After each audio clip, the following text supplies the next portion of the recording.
皆さんごきげんよう、上川薫です。今回取り上げる話題はウクライナ情勢。ウクライナが最悪の状態から少し改善するかもしれません。現在のウクライナの状況を最悪と表現するには理由があります。それはこれまでこのチャンネルで解説してきましたが、ウクライナ支援の大きな柱であるアメリカからの支援が途絶えている EU からの支援についても次の予算が決まっていないという問題。この問題にようやく明るい兆しが出ました。EU からのウクライナ支援の予算案がハンガリーが態度を変えたことによって通ろうとしているのです。また、同じく EU の動きなのですが、ロシアによるウクライナ侵略に伴って、ロシアに対しては資産凍結といった制裁がかけられています。この資産を凍結していること、それ自体はロシアの自由な動きを縛っているので良いのですが、凍結したままのお金をもっとウクライナ支援に役立てようという動き、ようやく少しこれもまた前進しようとしています。今回の動画では最悪の状態からウクライナが救われるかもしれない EU の動きについて注目しましょう。それでは今日の主な話題はこちら。1、EU のウクライナ支援。ハンガリーが支援予算を認めるとの報道が始まりました。2、EU によるロシアの凍結資産。元本は手をつけず、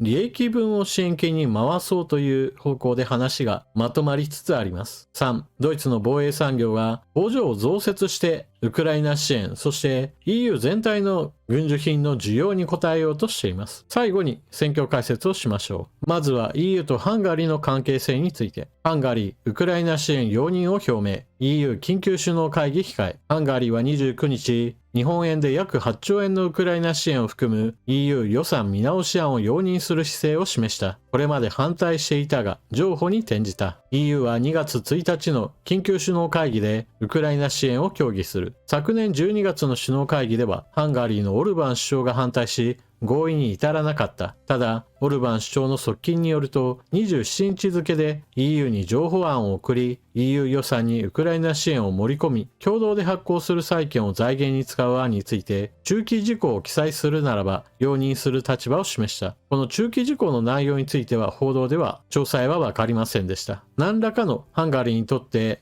利益になるような内容を盛り込んだとみられます。イギリスのフィナンシャルタイムズは、今週の首脳会議でハンガリーがウクライナ支援に拒否権を行使した場合、ハンガリー経済に打撃を与える方針を記した EU 文書の内容を報じていた。このハンガリー経済に打撃を与える方針というのは、あまりにもハンガリーがウクライナ支援に反対するため、EU からハンガリーに渡る補助金については、もう長期的に停止しても良いんじゃないかといった話し合いが行われ、加盟国でありながら EU の補助金が受けられなくなるという、ちょっとした屈辱を与え、実際にもお金が渡らないのですから、ハンガリーに打撃が出る話を実行するかもというのが真剣に議論され始めていました。また、予算案について、ハンガリーが反対と言い続けるのであれば、いっそのことを全会一致というルールを変えることなく、そもそもハンガリーの投票権がなかったものにすればよいのではといった話なども、これまた水面下では真剣に話し合われていたというのです。このような話がどんどんと進んでいくと、ハンガリーがどれだけ反対していても、ハンガリーの動きそのものが完全に封じられるため、オルバン首相としても、ハンガリーの国益にダメージが与えられることとなり、これは外交交渉としては失敗だと言えます。ですから何らか自国にメリットのあるところで外交的な譲歩を示したと見られます。次に同じく EU の動き。EU ロシア資産の利益確保で基本合意。ウクライナ支援に活用。EU は29日、ヨーロッパで凍結されているロシア中央銀行の資産から生み出される数十億ユーロの利益を確保することで基本合意した。ロシアが侵攻したウクライナの復興支援に活用するという計画の最初の一歩となる。EU は数日後に首脳会議を控えている。首脳会議ではウクライナに対する8兆円の資金支援計画を議論する予定。加盟国が今回の合意内容を正式に採択した後、欧州委員会が確保資金を EU 予算に振り替え、その後ウクライナに送金することを提案するとみられる。一方、フランスとドイツはこの計画に難色を示し、欧州中央銀行はユーロの信任を損ない金融市場を動揺させるとの懸念を示している。日米欧などは2022年にウクライナに侵攻したロシアへの制裁の一環として、ロシア中央銀行の資産約44兆円を凍結した。そのうち約30兆円は主にベルギーの決済機関ユーロクリアに保管されている。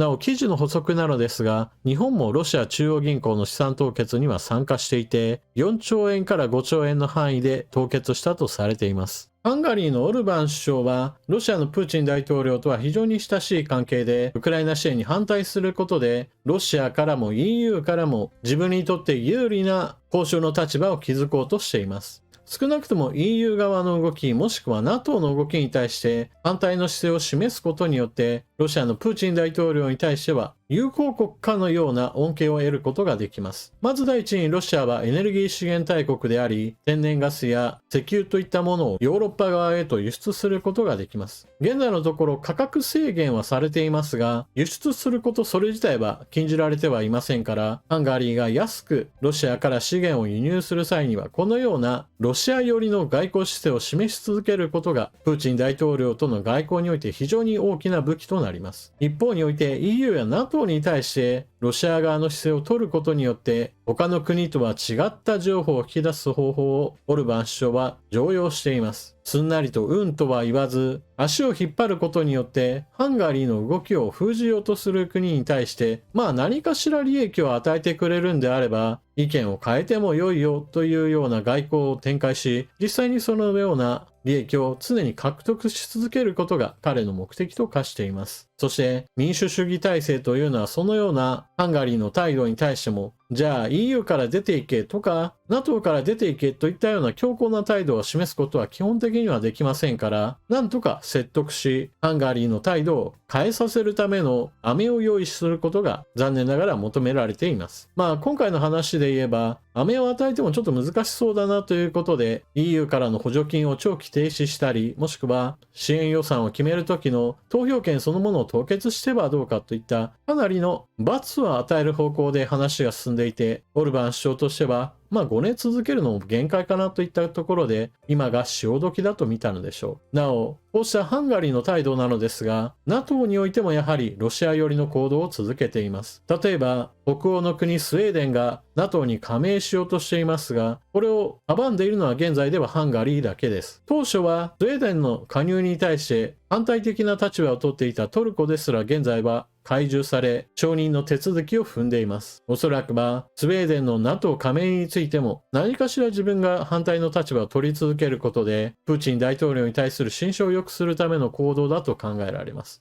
こちらの方もいずれはオルバン首相が折れるのではないかと思います。何にしてもハンガリーさえ賛成すればウクライナ支援のまとまった額がようやく予算が決まるわけなので現在のアメリカも EU もウクライナ支援ができないといった状況から EU だけでも支援の再開がされるわけなのでこれは朗報だと言えるでしょう。またロシアの凍結資産についてこれを活用することようやく前進しようとしています。2022年2月から本格的な侵攻が始まって本当に2年間ずっと議論が続いていてようやく実行段階に入るというのですから残念ながら民主主義体制といったものは話し合いの時間が非常に長く実施するまでのこの年月かなり多くの人々の命が失われています。ただ前進したことそれ自体は良いのですが残念ながら凍結資産30兆円そのものをウクライナ支援に全部使おうというわけではなくそのお金から生まれる運用益などを元にしてウクライナ支援を実施しようという話になっています。例えば2023年においてこの凍結資産が生み出した運用利益はざっくり言って4000億円程度あったそうです。毎年毎年ロシアの凍結資産を元にしてお金を生み出してウクライナへ渡し続ける一つの財源化しようというわけです。いっそのことを全額没収してしまえばよいのにと思うわけですがこれが一体何が問題かというと同じようにロシア側も資産の没収に動く可能性があるというわけです。例えばロシアに進出している企業結構多くの会社が撤退はしましたがじゃあ全部かといえばそうではありません。日本企業もエネルギー資源開発に加わっていたりもしくはロシアでの事業などを続けている会社などもあります。代表的なところでは JT なんかはロシアでの活動をまだ続けていますしそこからの利益も上げ納税などもしているそうです。そういった会社に例えばヨーロッパで凍結資産が没収されてもう二度と帰らないとなればそれに対抗する形形でロシアに進出している企業などが丸ごと接収される危険性なども発生しかねないというわけです。ある程度やられたらやり返すみたいな話がどんどんとエスカレートするのを防ぐ意味でもヨーロッパ側は慎重に動いているというわけです。続いてちょっとニュース記事としては短かったので簡単に説明する防衛産業ラインメタルの動きについても言及しておきます。支援予算の話もしくは支援するお金のめどといったお金の話が続きましたが、お金だけでは戦争は戦えません。予算がついてその予算をもとにして武器を製造する必要があります。ところがヨーロッパにおいては長い間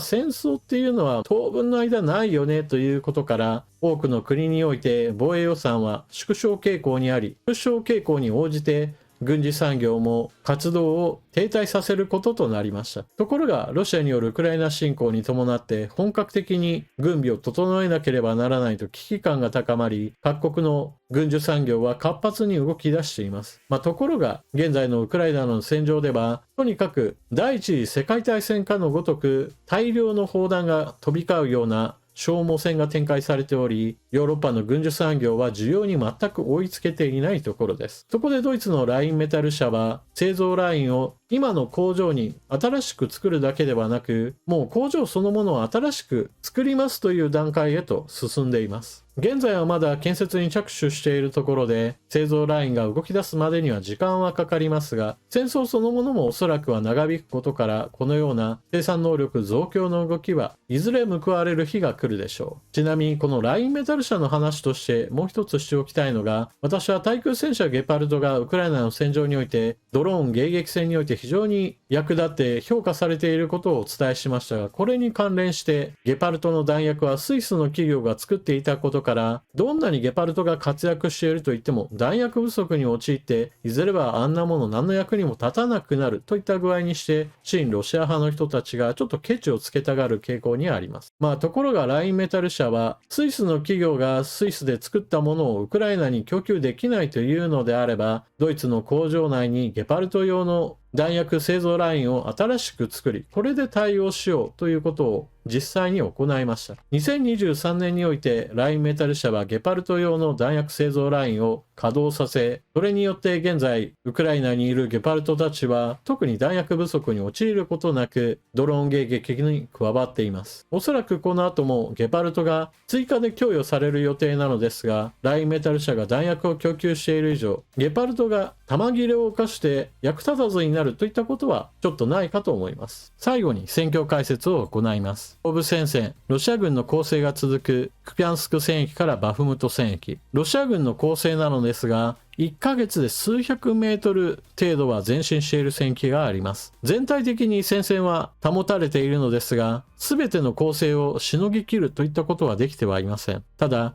地図の縮小具合から言うと、パッと見変化は非常に小さいものに抑え込むことができています。アメリカ、EU どちらからの軍事支援も途絶えている状況の中でよく持ちこたえていると私は評価しています。例えばこちらは戦争研究所の発表している戦線の様子なのですが、左が1月20日、右が1月30日です。どこが変わったのかを探すのが困難なほどに戦線全体の変化は小さいと見えます。次に東部戦線最大の激戦地アウディーウカ戦役。状況それ自体はあまり改善しているとは言えません。町の北側、東側、南側、いずれにしてもロシア軍が攻勢をかけており、ウクライナ軍が必死に耐えるといった状況が以前からずっと継続的な状況となっています。このような三方からの攻撃を受けるアウディウィーカは常に危険な状態でどこにも安息の地はありません。ただこのような状況ではあるものの、じゃあアウディウィーカはこの危機的な状況からいつ陥落するのかについてははっきり言えばわからないという状況です。というのもロシア軍による本格的な侵攻が始まった2022年2月より現在まで至るまでずっとアウディウィーカは第一線の戦闘地域であり、そこから考えればもうすぐ2年耐え切っている状況が続いているのです。2年間ずっと耐えていることもあって、じゃあこの後何年持つかどうかという話になるっていうぐらいにして、案外この状況のまま持ちこたえ続けるのかもしれません。そのような持ちこたえるにしても反撃するにしても、ウクライナ支援にどれだけの兵器や弾薬が投入されるかにかかっていると言えます。少なくともウクライナ軍兵士たちが領土を守るために犠牲を払い続けている、そして戦線を保ち続けている事実があります。さて、守りに徹しているウクライナ軍ですが、守っていればやってくるロシア軍を打ち倒さなければ陣地が蹂躙され、ロシア軍の突破を許してしまいます。ウクライナ軍は頑強に守り続け、日々ロシア軍の攻撃に耐えています。こちらは陣地に攻撃を仕掛けてきたロシア軍の戦闘車両に突撃する場面。こうした爆発を起こすのは、ウクライナ軍の突撃ドローンに対戦車弾頭をくくりつけているからです。戦車に対しては手榴弾などを投下しただけでは破壊することはできません。対戦車弾頭であれば、特に砲弾を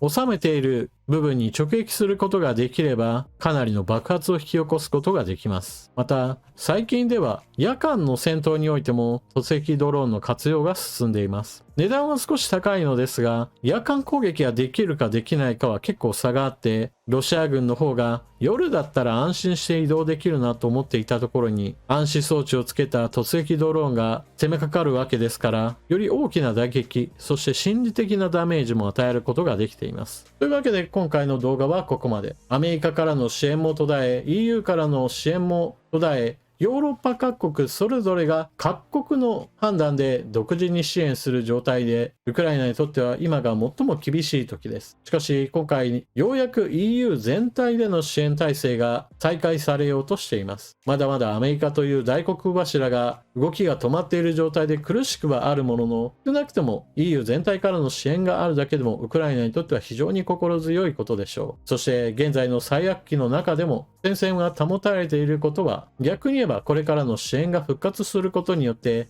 迎撃能力はより高まっていくことでしょう。それでは動画は最後までご視聴いただきありがとうございました。チャンネル登録していない方はぜひともチャンネル登録していってください。そして動画を見終わったら評価ボタンのクリックとあなたの感想コメントをよろしくお願いします。また情報の整理整頓することができたと評価される方はぜひともスーパーチャットのご利用もよろしくお願いします。それでは次の動画でまたお目にかかりましょう。またね。